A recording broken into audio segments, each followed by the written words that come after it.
रामू नाम के एक गरीब किसान के पास गाय थी। रामू को अपनी गाय अपनी संतान की भांति बहुत ज्यादा प्रिय थी। रामू सुबह शाम अपनी गाय को चारा पानी दिया करता था, लेकिन बदले में वो गाय रामू को बस थोड़ा सा ही दूध दिया करती थी, जिससे रामू के घर में 2 वक्त की चाय आराम से बन जाया करती थी। ऐसे ही एक दिन रामू की पत्नी रामू से बोलती है, सुनिए जी, मैं काफी समय से आपसे कुछ बात करना चाह रही थी। हाँ बोलो, क्या बात है? जी मैं कह रही थी कि हमारी गाय अब हमारे काम की नहीं है। जितना हम इसे चारा पानी देते हैं उतना तो ये हमें दूध नहीं देती है। तो तुम क्या कहना चाहती हो? जी मैं कह रही थी कि हम इस गाय को बेच देते हैं ना, और इसकी जगह कोई नई गाय खरीद लेते हैं। कम से कम हमारे उसे चारा और पानी देने का कोई तो फायदा होगा।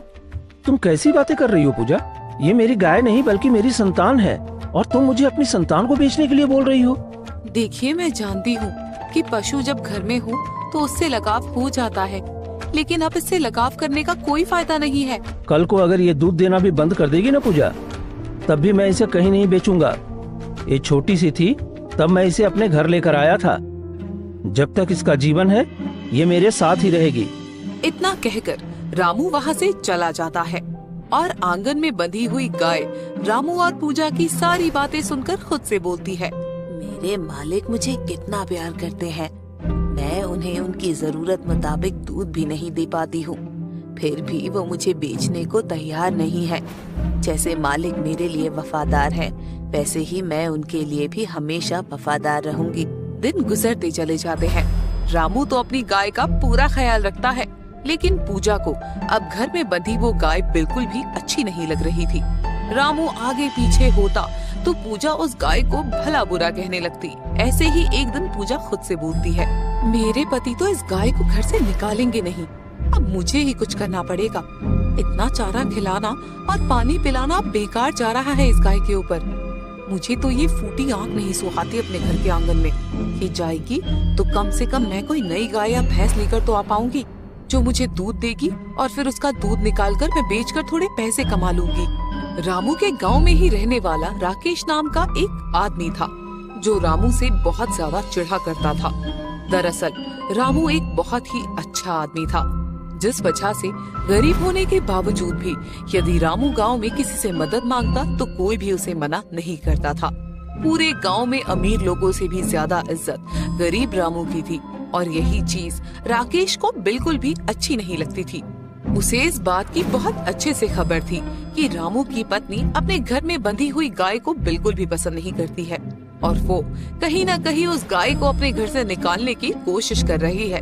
ऐसे ही एक दिन जब रामू घर पर नहीं होता है, तभी राकेश रामू के घर जाता है और पूजा से बोलता है, अरे भाभी जी, कैसी हैं आप? मैं ठीक हूँ भाई साहब, आप बताइए कैसे आना हुआ? कुछ काम था क्या आपको? अरे काम तो कुछ नहीं है, मैं तो यहाँ आपके पास एक प्रस्ताव लेकर आया था। प्रस्ताव? कैसा प्रस्ताव भाई साहब? दरअसल बात यह है ना भाभी कि मेरी जानकारी में कोई मुझसे गाय खरीदने की बात कर रहा था। उसे अपने खेत के काम के लिए गाय चाहिए थी। तभी मेरे दिमाग में आपकी गाय का ख्याल आ गया। अगर आप अपनी गाय को बेचना चाहती हैं तो मुझे बता सकती हैं। बदले में मैं आपको अच्छी कीमत दिलवा दूंगा आपकी गाय का। बेचना तो मैं चाहती हूँ, मगर मेरे पति इस बात के लिए राजी नहीं होंगे ना। मैं उन्हें बिना कुछ बताए आपको ये गाय नहीं दे सकती। रामू गाय को कभी नहीं बेचेगा भाभी, उसका स्वभाव मैं जानता हूँ ना। बाकी आप देख लीजिए, अगर आपका मन हो तो बता देना, मैं आपको खूब अच्छा पैसा दिलवा दूंगा। बस एक बात का ख्याल रखिएगा, रामू को इस बात का पता नहीं चलना चाहिए। राकेश वहाँ से चला जाता है, पर राकेश की बातों से अब पूजा के मन में और भी ज्यादा लालच भर जाता है, और वो जल्दी से जल्दी अपनी गाय को बेचने की ठान लेती है। बेजुबान रामू की गाय पूजा और राकेश की ये सारी बातें सुन लेती है, पर फिर भी रामू को कुछ नहीं कह पाती। एक सुबह जब रामू अपनी गाय को पानी पिला रहा होता है, तभी वो देखता है कि उसकी गाय की आंखों में आंसू बह रहे हैं। ये देखकर रामू हैरान हो जाता है और बोलता है, अरे क्या हो गया, तू रो क्यों रही है? किसी ने तुझे कुछ कह दिया क्या? अजी इसे कौन क्या कहेगा, सारा दिन तो ये आंगन में ही बंधी रहती है। तुम देख नहीं रही हो क्या पूजा? इसकी आंखों में आंसू आ रहे हैं। ओ न हो, मेरी गाय को जरूर कोई तकलीफ हो रही है। आप बस बेकार ही सोच रहे हैं। अरे जानवरों की आंखों में आंसू आ जाते हैं, और वैसे भी इसे भला क्या तकलीफ होगी, इतना तो ख्याल रखते हैं आप इसका। पर फिर भी मेरा दिल नहीं मान रहा है। मेरा दिल कह रहा है ये कुछ न कुछ कहना चाहती है, पर कह नहीं पा रही है। बस बस अब बहुत हो गया, इतना भी ज्यादा प्यार मत जताओ अपनी गाय से। पूजा, ये बस गाय नहीं है, संतान है मेरी, और मैं अपनी संतान की आंखों में आंसू नहीं देख सकता। मैं अभी जानवरों के चिकित्सक को बुला कर लेकर आता हूँ। इतना कहकर रामू वहाँ से चला जाता है और गांव में स्थित जानवरों के अस्पताल पहुँचता है, जहाँ से वो जानवरों के चिकित्सक को अपने साथ लेकर अपने घर पहुँचता है और अपनी गाय का चेकअप करवाता है। अच्छे तरीके से जांच करने के बाद चिकित्सक रामू से बोलता है, आपकी गाय बिल्कुल ठीक है और वो बहुत ज्यादा स्वस्थ भी है, उसे किसी तरह की कोई बीमारी नहीं है। सुबह मैंने अपनी गाय की आंखों में आंसू देखे तो मेरा दिल ही घबरा गया था, इसलिए मैं आपको बुला कर ले आया। घबराने की कोई जरूरत नहीं है, कभी कभी जानवरों की आंखों में खुद से भी आंसू आ जाते हैं। अब मैं चलता हूँ यहाँ से। आपको तो मेरी बातों पर यकीन ही नहीं होता है, मैंने कहा था ना कि सब कुछ ठीक है। अरे तो क्या हो गया, कम से कम मेरे मन को तसल्ली तो हो गई ना कि मेरी गाय एकदम ठीक है। दिन गुजरते चले जाते हैं और हर गुजरते दिन के साथ रामू का प्यार अपनी गाय के साथ और भी ज्यादा बढ़ता चला जाता है। ये सब कुछ देखकर पूजा को और भी ज्यादा गुस्सा आ जाता है, और ऐसे ही एक दिन पूजा को राकेश का वही प्रस्ताव याद आ जाता है और पूजा राकेश से मिलने के लिए उसके घर पहुंचती है। पूजा को देखकर राकेश बोलता है, लगता है भाभी जी आप अपनी गाय को बेचने का पक्का मन बना चुकी हैं, तभी आई हैं यहाँ पर। बिल्कुल सही भाई साहब, अब मुझे जल्दी से जल्दी उस गाय को अपने घर से निकालना है बस। तो ठीक है ना, जैसा जैसा मैं कहता हूँ आप वैसा वैसा करो, फिर हम उस गाय को आपके घर से हमेशा के लिए निकाल देंगे। ऐसे ही राकेश पूजा को काफी सारी बातें बोलता है। एक शाम राकेश चुपके से पूजा को नींद की दवाई दे देता है, जिसके बाद पूजा उस नींद की दवाई को रात को रामू को खाने में मिलाकर रामू को खाना खिला देती है। दवाई खाकर रामू एक गहरी नींद में सो जाता है। आधी रात को राकेश पूजा के घर आता है। पूजा बड़ी ही सावधानी से खूंटे पर बंधी गाय की रस्सी खोलकर राकेश के हाथों में दे देती है, जिसके बाद राकेश पूजा को बहुत सारे पैसे दे देता है और वहाँ से चला जाता है। अगली सुबह जब रामू उठता है तो अपने आंगन में अपनी गाय को ना देखकर वो विचलित हो जाता है और पूजा से बोलता है, पूजा, मेरी गाय कहाँ है? जी मुझे क्या पता आपकी गाय कहाँ है, आप ही ने तो रात को रस्सी बांधी थी। हाँ, रस्सी से मैंने ही बांधा था और अच्छे से बंधी भी थी, लेकिन मेरी गाय बिना बताए कहाँ चली गई? अजी वो गाय है, इंसान थोड़े ना है जो आपको बताकर कहीं जाएगी। यही कहीं होगी, जाकर देख लीजिए। रामू गांव की गली गली में जाकर अपनी गाय को ढूंढने लगता है, लेकिन बेचारे को उसकी गाय नहीं मिलती है। रामू बहुत ज्यादा परेशान हो जाता है और घर जाकर रोते हुए खुद से बोलता है, न जाने मेरी गाय कहाँ चली गई। इतने वक्त से मैंने उसे इतना संभाल कर रखा हुआ था, और ऐसे एक रात में वो बिना बताए कहाँ जा सकती है?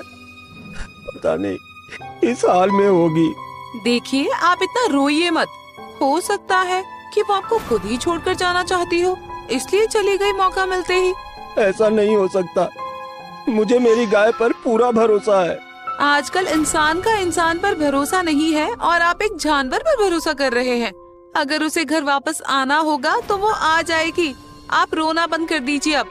अपने पति को ऐसे तकलीफ में देखकर पूजा को बुरा तो लगता है, लेकिन जब उसे राकेश द्वारा दिए हुए पैसों का ध्यान आता है तो वो सब कुछ भूल जाती है। दिन गुजरते चले जाते हैं। रामू की अपनी गाय को ढूंढने की तलाश जारी रहती है, लेकिन उसे अपनी गाय कहीं नहीं मिलती। दूसरी तरफ राकेश रामू की गाय पर एक नया रंग कर देता है, ताकि किसी को भी रामू की गाय पहचान में ना आए, और उसके पीठ को थपथपाते हुए बोलता है, अब करूँगा मैं असली काम।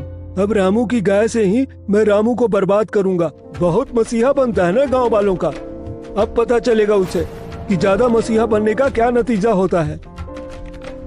मैं कभी अपने मालिक का बुरा नहीं करूँगी। भले ही मेरी मालकिन मुझे पसंद नहीं करती थी, लेकिन फिर भी मैं रामू के लिए हमेशा वफादार रहूंगी। राकेश मुझसे कुछ भी करवा ले, पर मैं रामू को नुकसान नहीं पहुंचाऊंगी। अपनी गाय के चले जाने से रामू काफी ज्यादा परेशान हो जाता है, और ऐसे ही एक दिन पूजा रामू से बोलती है, जी सुनिए, अब हम घर पर कोई नई गाय या भैंस ले आते हैं ना, उसका दूध निकाल कर बेच दिया करेंगे हम। नहीं, मैं अपने घर में अब कोई गाय भैंस लेकर नहीं आऊंगा। मुझे बस मेरी गाय से प्यार था। अब उसके अलावा इस घर में उसकी जगह कोई नहीं लेगा। रामू और पूजा ये बात कर रहे होते हैं कि तभी वहाँ पर गांव का जमींदार आता है और रामू से बोलता है, अरे रामू, हमें तुम्हारी मदद की जरूरत है। जी साहब, कहिए ना, कैसा मदद चाहिए आपको मुझसे? देखो रामू, हमारे बहुत सारे खेत हैं जो यूं ही खाली पड़े हैं। मैं चाहता हूं कि तुम उन खेतों की रखवाली करो, वहां पर खेती करो और खेती से जो भी लाभ होगा उसका आधा हिस्सा हम तुम्हें दे देंगे। अजी 100 कर रहे हैं, हाँ कर दीजिए ना, इससे अच्छा मौका थोड़ी ना मिलेगा। जी ठीक है साहब, मैं आपके खेतों में काम करने के लिए तैयार हूँ। तो फिर कल से अपनी गाय को लेकर आ जाना। खेतों में मिट्टी जुताई का काम तो तुम उसी के साथ करोगे ना? वो दरअसल मेरी गाय मेरे पास नहीं है। क्यों? तुम्हारी गाय कहाँ चली गई? बेच दिया क्या तुमने उसे? नहीं, बेचा नहीं है, पर वो कहीं खो गई है। जब तक गाय नहीं मिल जाती तब तक मैं हाथों से ही खेत की जुताई कर दूंगा। आप चिंता मत कीजिए। ठीक है, जैसा तुम्हें सही लगे। बीच बीच में हम खेतों में तुम्हारा काम देखने के लिए आते भी रहेंगे। इतना कहकर जमींदार वहाँ से चला जाता है। अगले ही दिन रामू जमींदार के खेतों में काम करना शुरू कर देता है। अब क्योंकि जमींदार के बहुत सारे खेत थे और रामू खेती करने में बहुत अच्छा था, तो जाहिर सी बात थी कि अब खेती से रामू को बहुत ही बड़ा लाभ होने वाला था।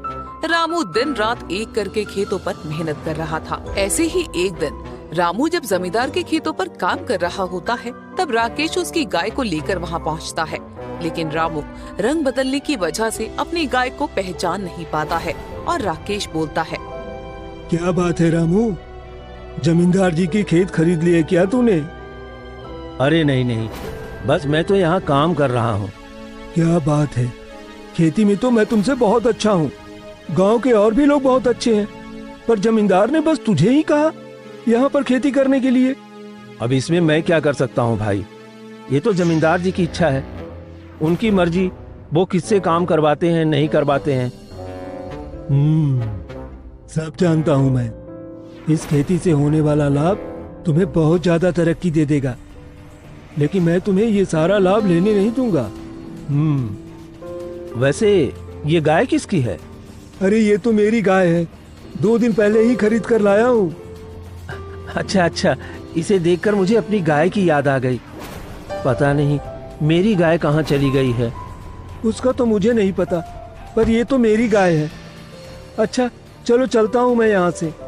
राकेश वहाँ से चला जाता है और अब रामू को जमींदार के खेतों पर खेती करता देखकर राकेश को रामू से और भी ज्यादा जलन होने लग जाती है। राकेश खुद से बोलता है, नहीं, अब मैं और बर्दाश्त नहीं कर सकता।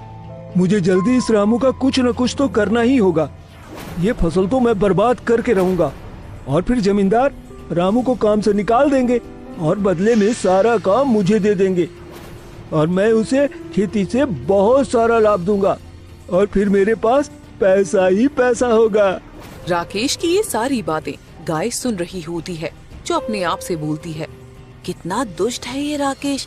पहले ये मुझे रामू के घर से ले आया और अब रामू को बर्बाद करने की कोशिश कर रहा है। भगवान, काश मेरे पास कोई शक्ति होती तो मैं बोल बोल कर सबको बता देती कि राकेश की असलियत क्या है, पर मैं क्या करूं? मैं कैसे रामू की मदद करूं? मुझे कुछ समझ नहीं आ रहा। दिन गुजरते चले जाते हैं। रामू दिन रात जमींदार के खेतों पर खूब मेहनत करता है और आखिरकार उसकी मेहनत जमींदार के खेतों पर लहराने लगती है, यानी कि रामू द्वारा लगाई हुई फसल पककर तैयार हो जाती है और अब उसकी कटाई का वक्त आ जाता है।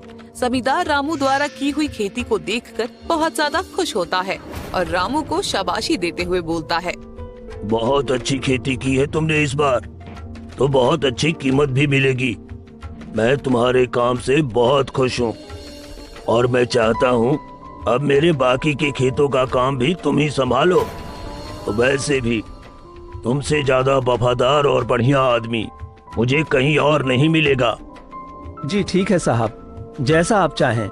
इतना कहकर जमींदार वहाँ से चले जाते हैं। वहीं दूसरी तरफ राकेश, जो कि छुपकर रामू और जमींदार की सारी बातें सुन रहा था, वो खुद से बोलता है, वक्त आ गया है, अब मैं रामू की गाय के हाथों ही जमींदार के खेतों यानी रामू की मेहनत को बर्बाद कर दूंगा। ये फसल तो आज रात में इतने बुरे तरीके से खराब कर दूंगा ना कि सुबह जब जमींदार इस खेत का ऐसा हाल देखेगा तो सारा का सारा गुस्सा रामू पर निकाल देगा और फिर वो रामू को काम से भी निकाल देगा।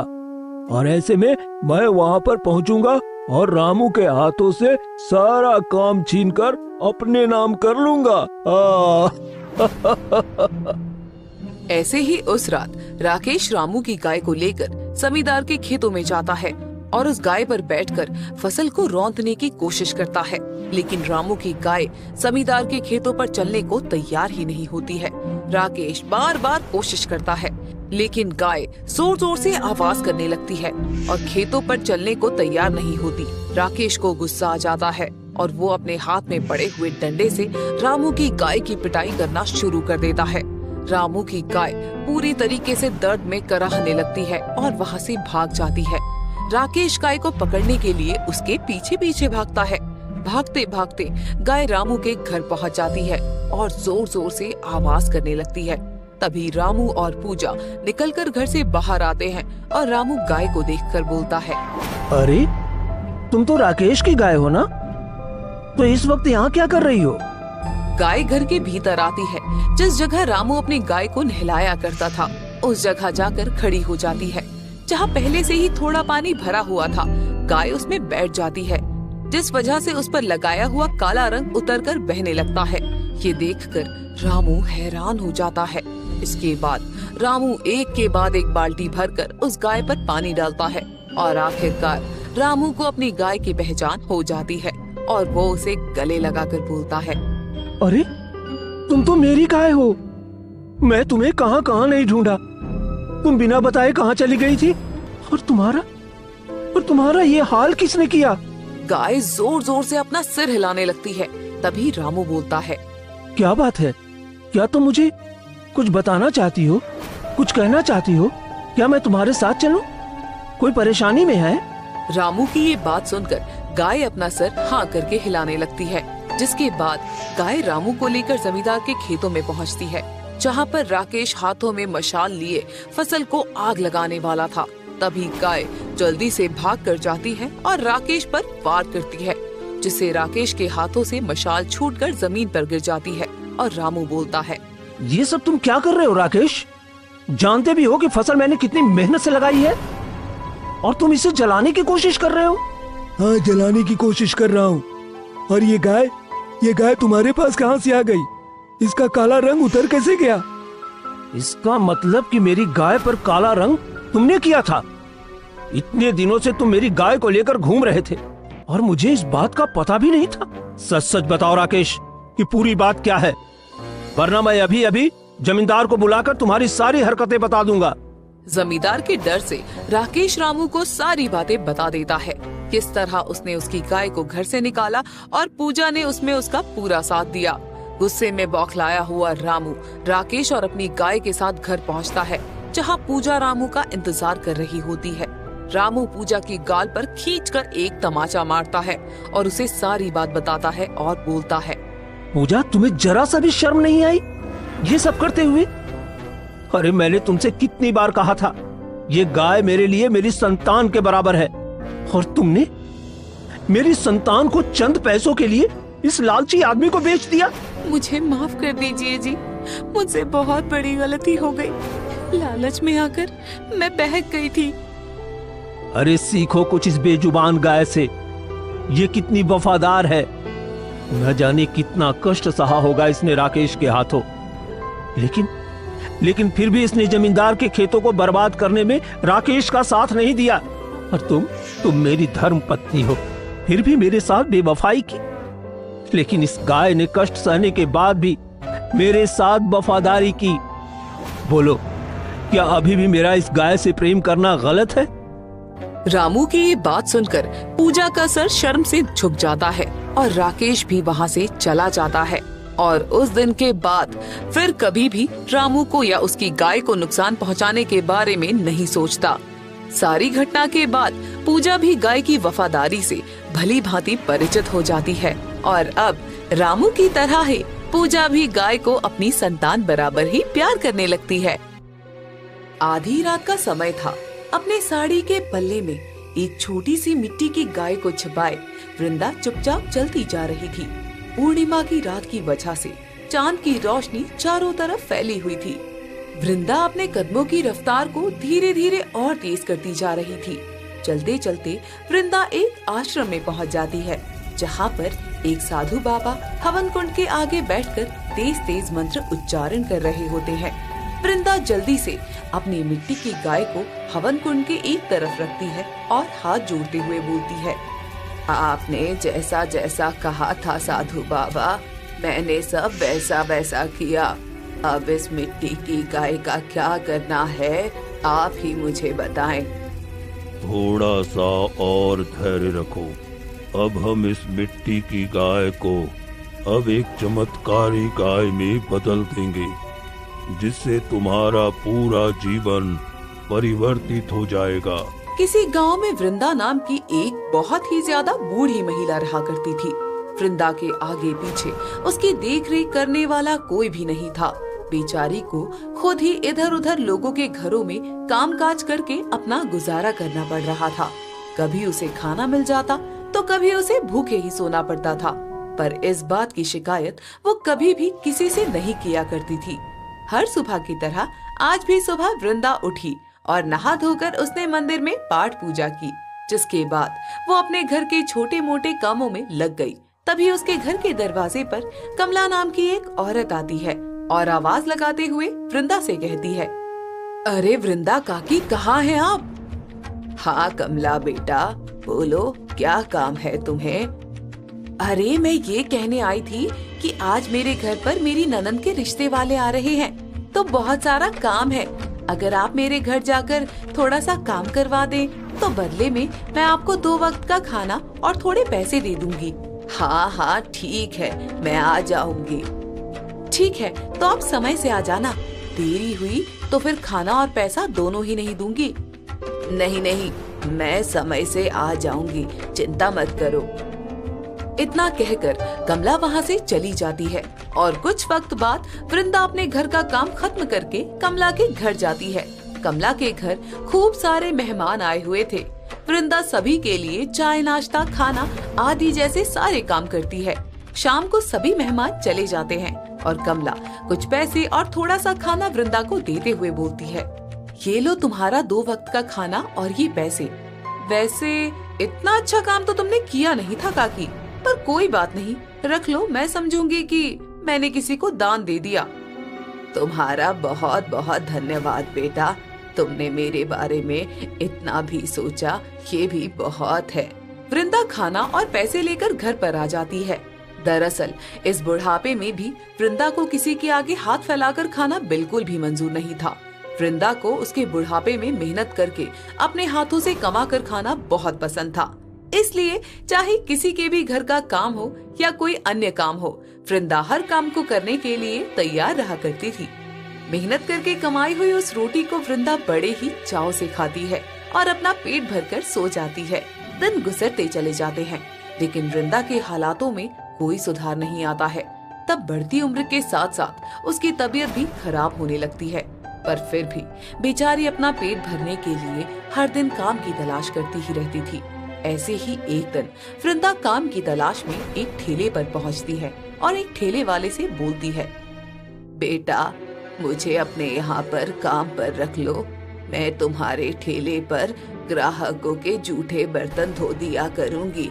बदले में तुम मुझे पैसा या कुछ खाना भी दे दोगे ना, तो तुम्हारी बड़ी कृपा होगी।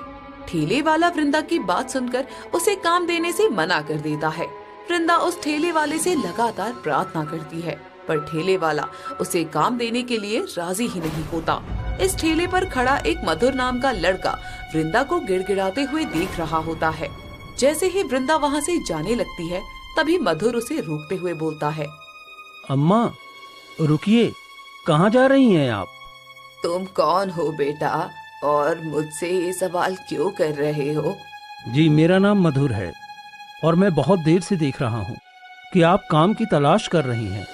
क्या करूं बेटा, इस बुढ़ापे में मेरे आगे पीछे मेरी देखभाल करने वाला कोई नहीं है।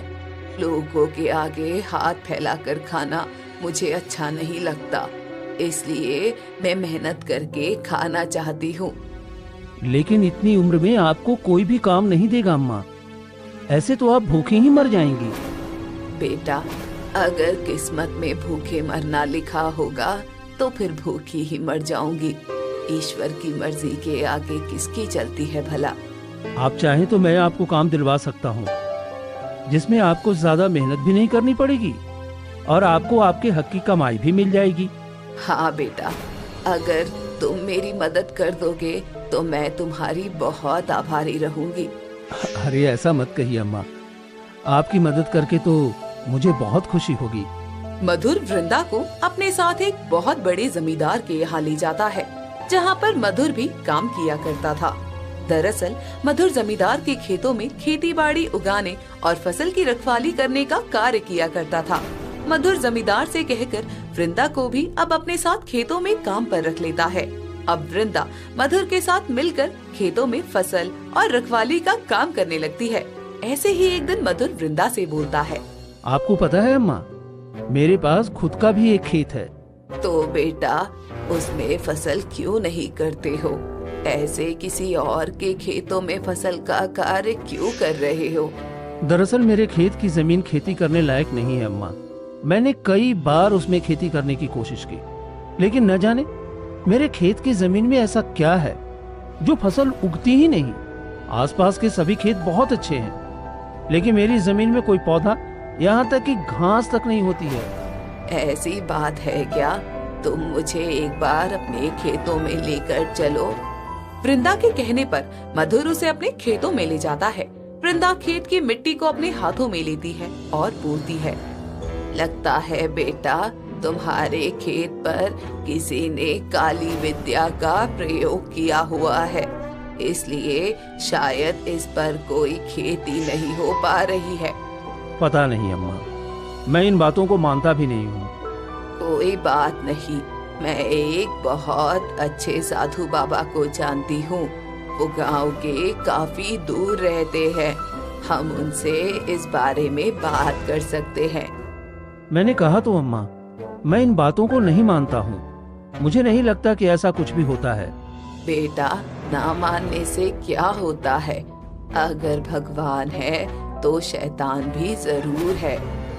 मुझे इस खेत से कोई लगाव भी नहीं है और जल्दी ही मैं इस खेत को बेचने वाला हूँ। अगर तुम्हें बेचना ही है तो ये खेत मुझे बेच दो, मैं इस पर खेती कर लूंगी। अरे आप अकेले इस खेत पे खेती कैसे करेंगी? और वैसे भी ये खेत किसी काम का नहीं है। मैंने जैसा कहा है तुम वैसा कर दो। खेती हो या ना हो वो मेरी जिम्मेदारी है, पर ये जमीन तुम किसी और को मत दो। ठीक है अम्मा, अब आप मेरी दादी की उम्र की हैं। आपसे पैसे लेते हुए मुझे जरा भी अच्छा नहीं लगेगा। ये खेत मैं आपको ऐसे ही दे देता हूँ। आज से ये खेत आपका हुआ। दिन गुजरते चले जाते हैं। कुछ वक्त बाद मधुर को शहर में एक अच्छी नौकरी मिल जाती है और वो जमींदार के यहाँ से काम छोड़कर शहर में नौकरी करने के लिए चला जाता है। वृंदा का भी अब मधुर के बिना जमींदार के यहाँ काम में मन नहीं लगता और वो भी वहाँ से काम छोड़ देती है। इसके बाद वृंदा के दिमाग में मधुर के उस बंजर खेत का ख्याल आता है। वृंदा जल्दी से उस खेत में जाती है और वहाँ की थोड़ी सी मिट्टी को इकट्ठा करके एक कपड़े की पोटली में डाल लेती है, जिसके बाद वो चलते चलते गांव से काफी दूर एक साधु बाबा के आश्रम में पहुंचती है। वहां पहुंचते ही वृंदा सबसे पहले साधु बाबा को प्रणाम करती है और साधु बाबा बोलते हैं, अरे बोलो, किस कार्य से आई हो? मेरे पास एक खेत है बाबा, लेकिन उसमें मैंने खेती करने की बहुत कोशिश करी, पर खेती हो नहीं पा रही है। मैं अपने खेत की मिट्टी लेकर आई हूँ। आप ही देखकर बताइए कि आखिर मेरे खेत में क्या दिक्कत है। इतना कहकर वृंदा मिट्टी की पोटली को साधु बाबा के हाथों में रख देती है। साधु बाबा पोटली में से थोड़ी सी मिट्टी लेकर आंखें बंद करते हैं और कुछ मंत्र जाप करने लगते हैं।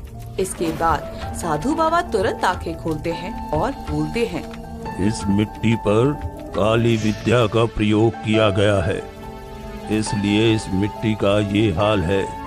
इस पर चाहे कितनी भी कोशिश कर लो, लेकिन ये मिट्टी कभी भी फल नहीं देगी।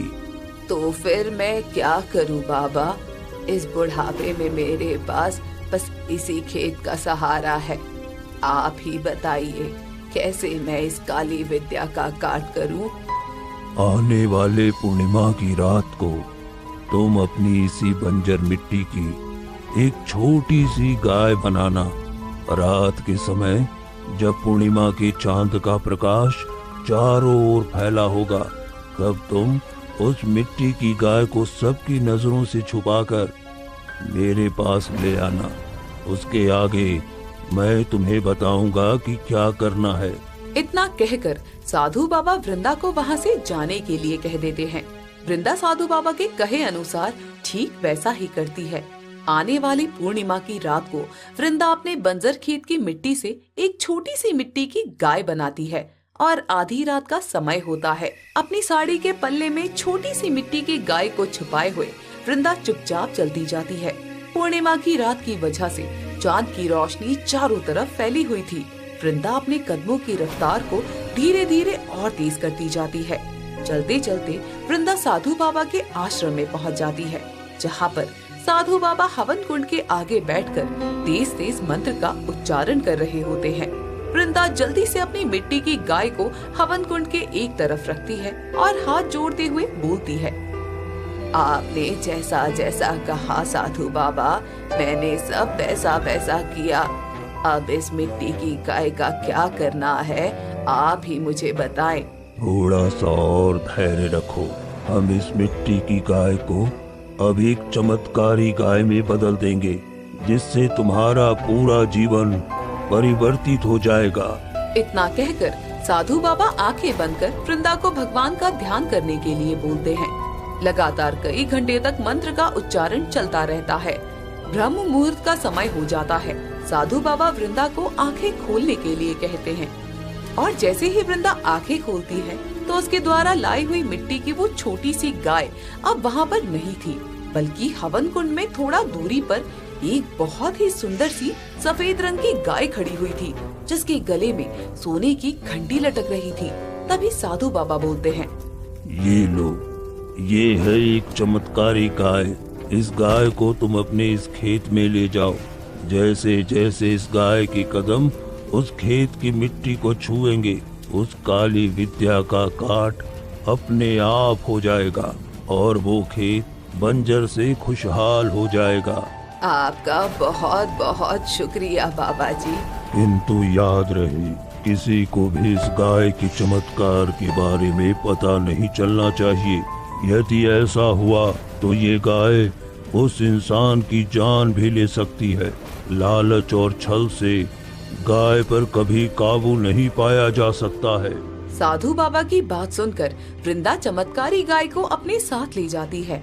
अगली सुबह से वृंदा चमत्कारी गाय की मदद से खेत में जुताई करना शुरू कर देती है। जैसे जैसे वो गाय जुताई करके अपने कदम खेत की मिट्टी पर डालती है, वैसे वैसे ही बंजर मिट्टी एकदम बढ़िया मिट्टी में बदलने लग जाती है। सुबह से लेकर शाम तक की मेहनत से आखिरकार खेत में जुताई का काम पूरा हो जाता है। इसके बाद वृंदा मेहनत के साथ आगे की खेती का काम शुरू करती है। वृंदा खेत के साथ साथ उस चमत्कारी गाय का भी पूरा ध्यान रखती है।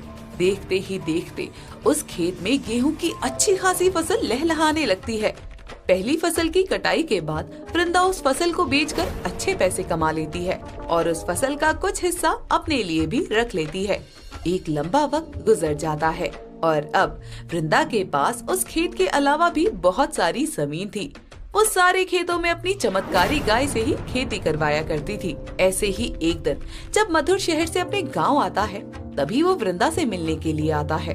अब वृंदा के हालात पहले से काफी ज्यादा बदल चुके थे।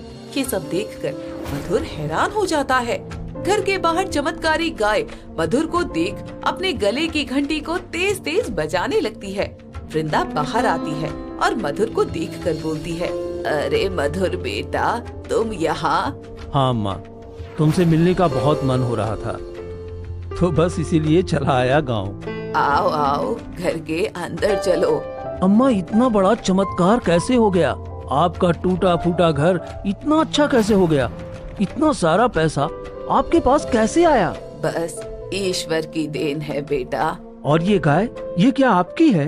हाँ, ये मेरी अपनी गाय है बेटा, मैंने खरीदा है इसे। अरे, मुझे तो अपनी आंखों पर यकीन ही नहीं हो रहा है। अब बाहर ही सारी बातें करते रहोगे या घर के अंदर भी चलोगे? वृंदा मधुर को अपने घर के अंदर ले आती है। बातों ही बातों में मधुर अपने उस खेत का जिक्र करता है। तभी वृंदा उसे बोलती है, अब तुम्हारा खेत पहले जैसा नहीं रहा बेटा। हाँ, मुझे तो पहले ही पता था, अब तो वो और भी ज्यादा बेकार हो गया होगा। अरे नहीं नहीं बेटा, बेकार नहीं हुआ, बल्कि हरा भरा हो गया है। ये आप क्या कह रही हैं अम्मा? वो खेत हरा भरा कैसे हो सकता है? बेटा, मैंने उस पर मेहनत की है और मेरी मेहनत से वो हरा भरा हो गया है। मुझे आपकी बातों पर यकीन नहीं है। तो तुम मेरे साथ चलकर देख लो। आओ, मैं तुम्हें खेत दिखाकर लाती हूँ। वृंदा मधुर को लेकर उस खेत की तरफ जाती है। अपने खेत में फसल लहलहाती देखकर मधुर को अपनी आंखों पर यकीन ही नहीं होता। उसे खेत के साथ साथ वृंदा अपनी बाकी की ली हुई जमीनों के बारे में भी मधुर को सब बताती है। अपने खेत के इस अच्छी सी फसल को देखकर और अम्मा के पास इतना सारा धन देखकर अब मधुर के मन में लालच आ जाता है और वो मन ही मन सोचता है, अरे, इस अम्मा ने तो मेरे बंजर खेत में भी हरियाली ला दी। अब तो इस खेत से मैं अच्छा पैसा कमा सकता हूँ। मुझे शहर में रहकर नौकरी करने की कोई जरूरत ही नहीं है। वैसे भी इस अम्मा ने कौन सा मुझे खेत का पैसा दिया था? अरे, मैंने अपनी खुशी से दी थी। अब मैं उनसे ये खेत वापस छीन लेता हूँ। ऐसे ही ये सब सोचते सोचते हुए मधुर वृंदा से बोलता है, अब से आपको इन खेतों में काम करने की कोई जरूरत नहीं है। पर क्यों बेटा, तुम ऐसा क्यों कह रहे हो? क्योंकि मैं आपसे अपना खेत वापस ले रहा हूँ। ये तुम क्या कह रहे हो बेटा? ये खेत तो तुमने मुझे दिया था ना, अब ये खेत तो मेरा है। अरे, तो आपने कौन सा इस खेत का मुझे मूल्य दिया था? मैंने अपनी खुशी से आपको ये दिया था और अब मैं अपनी खुशी से आपसे वापस मांग रहा हूँ। आपका इस पर कोई कानूनी हक थोड़ी ना है। ठीक है बेटा, अगर तुम इस खेत को वापस लेना चाहते हो तो ले लो।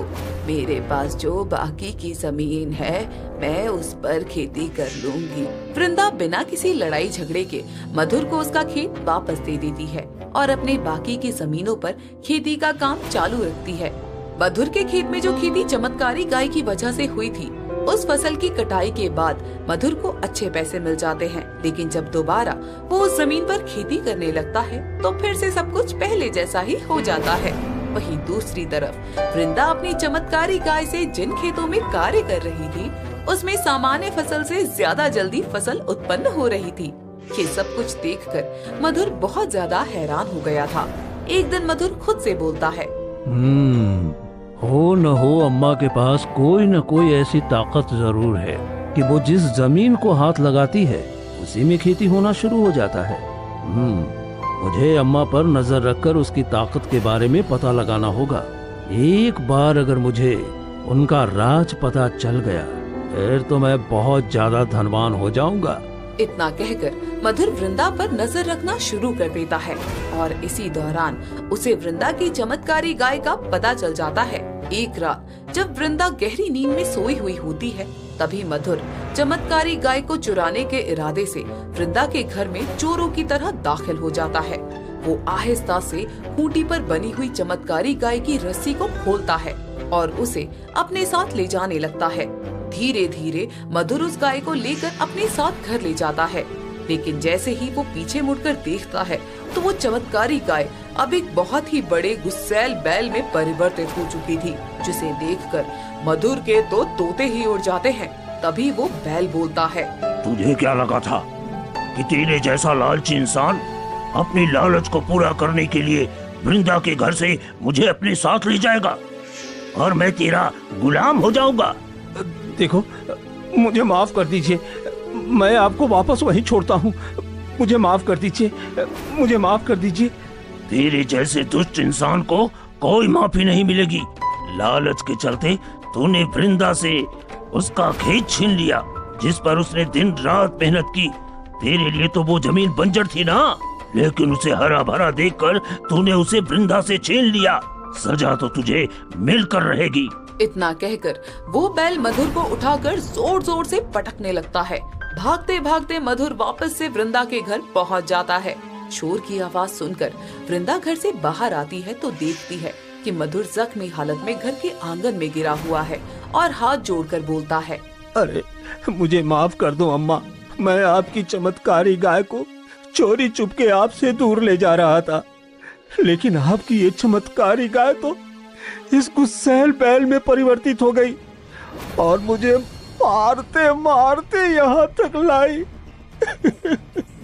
मेरे मन में लालच आ गया था अम्मा, मैं भूल गया था कि जब मैं एक बार उस खेत को आपको दे दिया था तो वो हमेशा के लिए आपका हो गया था।